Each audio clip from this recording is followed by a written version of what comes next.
Ya. Dah tarik pala nun, Mbak. Coba tarik keluar. Tarik keluar kan si Nun. Tarik keluar. Tarik dalam nun. Tetas ya nun. Usaha untuk narik keluar Jan. Tapi si berdaya pakai tu ular tu si kurang daripada hampir apa kah setan kah berat tu. Mundah 9 orang siapa Mbak. Ya 200 kilo ada tu. Ha. Setengah tan kali. Ha. Tarik pala nu Mbak dalam dikit.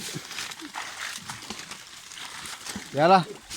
Nasib grup kita tu ada yang kempunan. Ya, Berapa besar palanya? Enggak pala ni pala. Sama besar dengan paha Mazuan lah. Tarik Mbak saja. Pala ambil ambak kita mah. Yalah, tarik tu. 8 orang tak yang lurus sikit.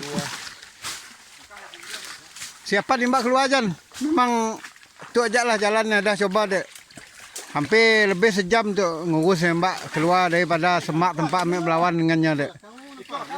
Ikut itu.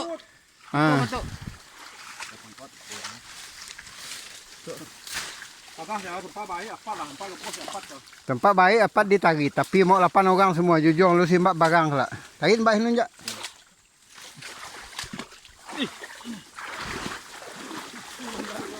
Narik. Tu akibat bantal busuk best dah. Nah, tu. Dalam mikir. Agi belah nun. Ada air ke zaman lagi tu. Tagi. Kena ikut tagi juga. Baik tu lurus. Kayak bawa nak kita. Puannya. Tahu kau pada ulam puan. Udah mati.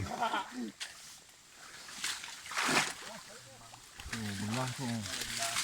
Kulit tu acak. Oh, dah belah tu. Gurin kau sama besar badan kau lagi.